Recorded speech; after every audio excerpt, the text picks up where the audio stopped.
दोस्तों, होली पर्व फाल्गुन मास की पूर्णिमा और उसके अगले दिन मनाया जाता है। रात में होलिका दहन नाम की प्रथा की जाती है, जिसके साथ दो तरह की कहानी जुड़ी हुई है। लेकिन ये कहानी बिल्कुल ही कपोल कल्पित जान पड़ती है।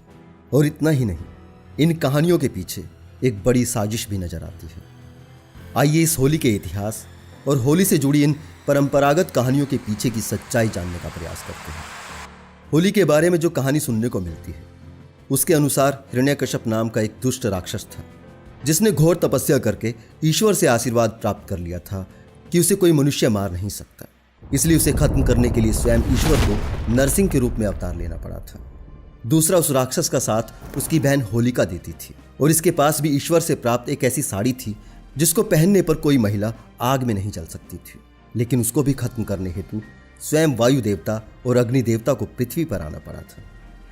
लेकिन कहानी में ट्विस्ट ये है कि बुंदेलखंड शहर में एक कस्बे एरच के निवासी होली के दिन हिरण्यकश्यप और होलिका की मृत्यु का शोक मनाते हैं। और उनके अनुसार हिरण्यकश्यप के किले का पुरातात्विक साक्ष्य आज भी बुंदेलखंड के झांसी में एरच कस्बे में मौजूद है। उस खंडहर की अनुमानित आयु आज से 700 से 800 वर्ष पूर्व की आंकी जाती है। तो क्या हिरण्यकश्यप को मारने के लिए भगवान विष्णु ने नरसिंह का अवतार आज से 800 साल पहले लिया था? क्या मुगल काल में ईश्वर का अवतार होने की घटना को स्वयं हिंदू मानेंगे? अगर हाँ, तो जब खुद ईश्वर का आना जाना मुगल काल में चल रहा था, तो उसके सोमनाथ मंदिर को महमूद गजनी ने कैसे लूटा? दोस्तों, भारत में बौद्ध सभ्यता जो ईश्वर आत्मा परमात्मा में नहीं मानते थे, उनके पतन का कारण ब्राह्मणवाद को माना जाता है। और इसके लिए ब्राह्मणवाद ने साम दाम दंड भेद सभी तरह की नीतियों का प्रयोग किया है।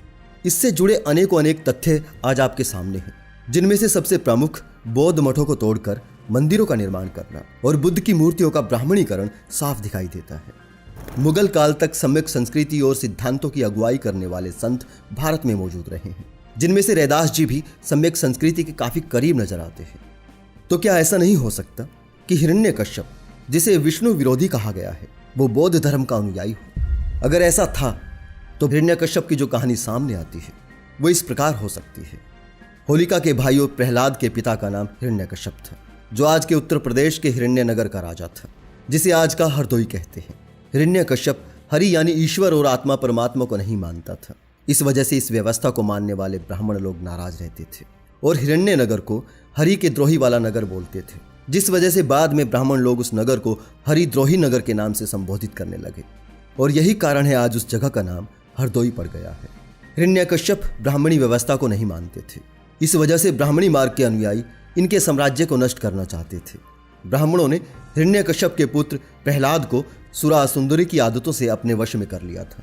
ब्राह्मणों ने इन दोनों को धोखे से खत्म करके आज अलग अलग दो काल्पनिक कहानियों का निर्माण कर प्रचलित कर दिया। हो सकता है किसी धूर्त ने जानवर का भेष धारण कर हिरण्यकश्यप की हत्या की हो, जिसे बाद में नरसिंह अवतार की चर्चा से जोड़कर एक परंपरा बना दिया गया हो, और उस महिला होलिका को धोखे से खंबे में बांधकर व्यभिचार करते हुए अग्नि के हवाले कर दिया हो, और नाम दिया हो कि ईश्वर के वरदान स्वरूप जो साड़ी पहनी थी वो हवा में उड़कर प्रहलाद पर चली गई, जिसकी वजह से प्रहलाद बच गया और होलिका चल गई। ये कहानी ज्यादा वास्तविकता के करीब लगती है, क्योंकि हिरण्यकश्यप के वंशज जो छत्तीसगढ़ में हैं और वो अपने नाम के पीछे कश्यप उपाधि लगाते हैं, वे लोग अपनी भाषा में, जिसे कुरमाली भाषा कहते हैं, उसमें एक लोकगीत गाते हैं, जिसका हिंदी अनुवाद में आपको सुना देता हूँ। 1000 वर्षों से भी पुरानी घटना है। पश्चिम दिशा में हमारा कुर्मी राजा रहा करता था। वो 2 भाई और एक बहन थे।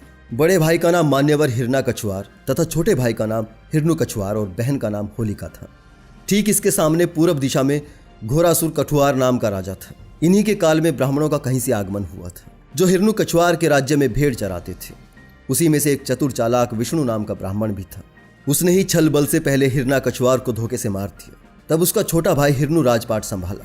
जब विष्णु की दाल नहीं गली, तब जैसे तैसे हिरण्य कछुआर के बेटे पहलू को नशेड़ी बनाया और बाप बेटे में मतभेद करवा दिया। राजा द्वारा पहलू कछुआर को देश निकाला दे दिया गया। ये सुनकर पहलू की बुआ को बहुत दुख हुआ।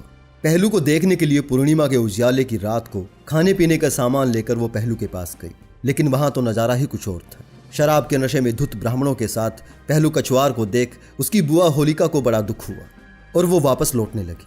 तभी उसके ब्राह्मण साथियों ने होलिका को अकेले पाकर उसके साथ शारीरिक अत्याचार करके उसे जला डाला। ये बात जब हिरण्य कछुआर के कानों तक आई, तब उसने उन सभी अपराधी ब्राह्मणों का मुंह पोत कर उनके माथे पर छुरे से अबीर लिख दिया और गधे पर बिठाकर नगर में घुमाया। जिसको जो कुछ मिला कीचड़ धूल से उनका मुंह पोतकर उनको सजा दी। बदमाशों को बदमाशी की सजा के तौर पर मार दिया गया। इसके बाद धोखे से ब्राह्मणों ने राजा हिरण्य को मारकर अपना राज कायम किया। और इसी अपमान को छिपाने के लिए ब्राह्मणों ने होली के पर्व का सृजन किया। और हमारे कुर्मियों के माथे में ये बात नहीं खुसी कि उनकी पुरखों की बुआ को जलाया गया। धिक्कार है हम पे कि हमारा कुर्मी घर में जन्म हुआ।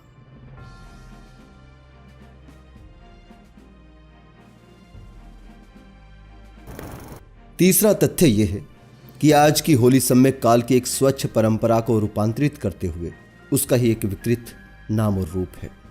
भारत के अंदर सम्यक सभ्यता में बौद्ध पंचांग शक पंचांग का प्रचलन था, जिसके अनुसार फाल्गुन की पूर्णिमा को उनका नववर्ष होता है। वर्ष का अंतिम दिन और वर्ष का प्रथम दिन इसे खुशीपूर्वक उस समय में उपलब्ध फसल के बने पकवानों के साथ बिताने से था। तो देखा जाए तो होली का पर्व पूरी तरह से बौद्धों का एक प्राकृतिक उत्सव था, जिसे बाद में दैवीय कहानियां गढ़कर हड़प लिया गया, जिसका आज बहुत ही विकृत रूप हमें देखने को मिलता है। आप लोग इस बारे में क्या सोचते हैं? मुझे कमेंट करके जरूर बताएं।